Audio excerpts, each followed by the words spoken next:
As we all know, the left wing is waging a war on election integrity, claiming it suppresses democracy. Here to set the record straight, senior legal fellow for the Heritage Foundation, Hans von Spakovsky. Hans, always wonderful to see you. You published an op-ed with Fox News a couple of weeks ago titled "The Big Lie About Texas and Other States' Election Reforms." Really, what the effort is all about is to push support for H1 and S1, the federalizing of our elections. If socialists succeed, we will never have a fair election in this country again. Is that fair to say? No, I think it is fair to say, because H.R. 1, in addition to just being a complete federal takeover of the administration of elections, which have been run by the states since our founding, that bill would dismantle and get rid of every security and safety protocol that states have in place. It would ban voter ID. It would ban witness signatures on absentee ballots. There's a whole long series of things it would do. And then it would require states to do things like put in same-day voter registration, which means they would allow anyone to walk into a polling place on Election Day, register, and immediately vote. And if you can't ask for an ID, it means there's no way of checking whether that's the real name of that person or whether they are falsely registering and falsely voting. So it's really a danger to the integrity of the election process. It is. And of course, trying to restore integrity is what states like Georgia, to a lesser degree, Texas to a greater degree, are doing.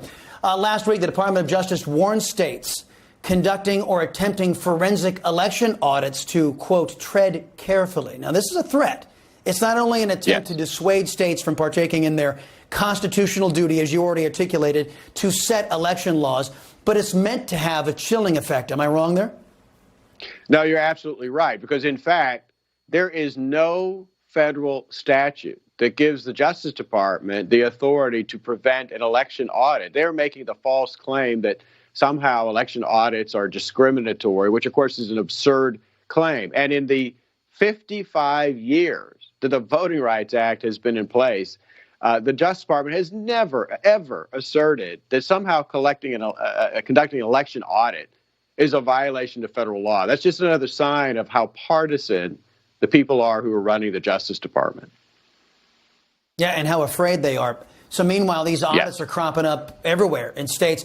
Socialist Democrats are trying to suppress them, but Wisconsin is the latest, with the highest-ranking Republican there, Robin Vos, calling for an investigation. You add that, Arizona, Pennsylvania, Georgia, and a court in Michigan actually ruling that Jocelyn Benson there violated, the Secretary of State violated Michigan's election laws in 2020. I don't know about you, but I sense the ground is shifting here. Is that just my imagination? No, I think it is. And look, there have been other audits conducted in the past. Audits are routine in the business world. Every company, every business has to undergo them. To suddenly claim that this is somehow problematic with elections, like I said, is just a false claim. And it's one that actually endangers voters, because only through an audit can you determine, did the voting equipment work as the way it was supposed to? Did election officials follow the law, the rules, procedures? Was everyone who was entitled to vote, did they get to vote? Was their vote counted? How else are you going to find that out without an audit? No kidding. No kidding. And you know what? The voter ID, 80% of Americans say that they support it, but the Democrats are still saying that somehow if you produce an ID, it's racist. But only in voting. Every other place, production of an ID is not racist. But I don't get it. Hans von Spakovsky, always a pleasure talking with you, sir. The expertise, always appreciate it.